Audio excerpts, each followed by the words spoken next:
अस्सलाम वालेकुम पाकिस्तानियों, आपको 2025 बहुत बहुत मुबारक हो। लेकिन उससे पहले हम 2024 की ज़रूर पूरे जो दौर में क्या हुआ, पूरे साल में पाकिस्तानी कौम के साथ, इमरान अहमद खान नियाज़ी की पार्टी के साथ क्या दुश्वार लम्हात गुजरे, उसका तज़किरा करना बहुत ज़्यादा ज़रूरी है कि एक एक दिन, एक एक लम्हा जिस कठिन मराहिल से पाकिस्तानी कौम को गुजरना पड़ा। तो सबसे पहले हम बात करते हैं जनवरी की। जनवरी के महीने में पाकिस्तानी कौम और इमरान अहमद खान नियाज़ी की पार्टी से उसके बेड का साइन छीन लिया गया। फरवरी की बात करते हैं तो फरवरी में इमरान अहमद खान नियाज़ी की पार्टी से उसका भारी मैंडेट छीन लिया गया। हम मार्च की बात करते हैं तो मार्च के महीने में वफाकी हुकूमत ने इमरान अहमद खान नियाज़ी की पार्टी को दहशतगर्द पार्टी करार दे दिया। हम अप्रैल की बात करते हैं तो इमरान अहमद खान नियाज़ी ने अपनी ईद जेल में गुजारी। अगर हम मई की बात करते हैं तो मई के महीने में इमरान अहमद खान नियाज़ी को 1 साल गुजर चुका था बगैर वारंट गिरफ्तार किए हुए। हम जून की बात करते हैं तो जून के महीने में आलमी इदारों ने इंतखाबात पे जो धांधली की गई उसको सही तरीके से उसको तहकीकात के लिए हुक्म दिया गया, जिसपे अमल दरामद ना हो सका, जो अब तक नहीं हुआ। अगर हम बात करते हैं जून के बाद जुलाई की, तो जुलाई में सुप्रीम कोर्ट ने जब इमरान अहमद खान नियाज़ी की पार्टी को मखसूस नशिस्तों में शमूलियत का मौका दिया, तो उस पर अब तक अमल दरामद ना हो सका। फिर हम बात करते हैं अगस्त की, तो अगस्त के महीने में जब इस्लामाबाद में प्रोटेस्ट का कहा गया तो प्रोटेस्ट जो है वो ना हो सका इस्लामाबाद में, और बल्कि अगर बाहर हुआ तो बहुत सारी उसमें दुश्वारियां पैदा की गई। सितंबर की बात करते हैं तो सितंबर के महीने में लाहौर में जब जलसा हुआ तो उस जलसे में जब उसकी इजाजत तो दे दी गई, लेकिन रुकावटें खड़ी कर दी गई। कौम के साथ जो हुआ वो सब जानते हैं।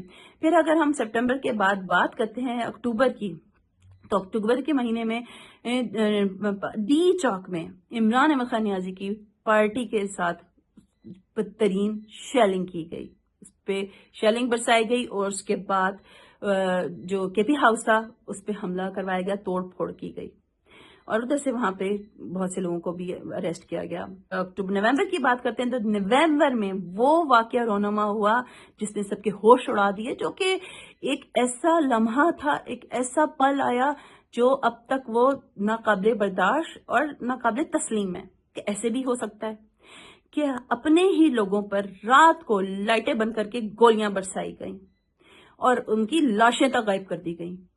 और दिसंबर में इमरान अहमद खान नियाज़ी की पार्टी के जितने कैदी थे उनको मिलिट्री ट्रायल हुआ।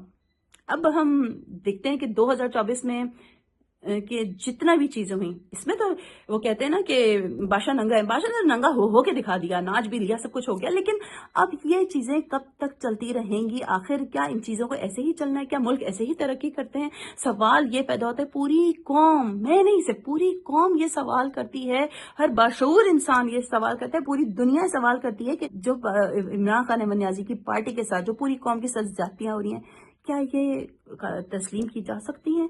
क्या ऐसे मुल्क तरक्की करते हैं?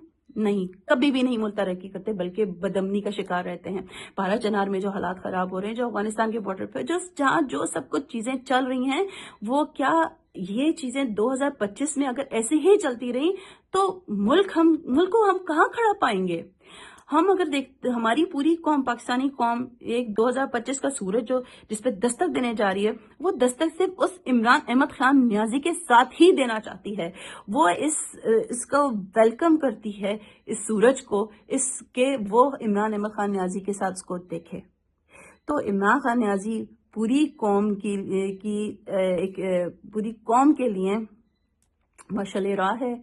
पूरी कौम उसी की तरफ देखती है, क्योंकि वो जानती है कि वही वाहिद इंसान है जो पाकिस्तान इनको आगे लेके जा सकता है। पाकिस्तान की तरक्की में जितनी भी रुकावटें हैं उनको दूर कर सकता है, क्योंकि बहुत कुछ हो चुका।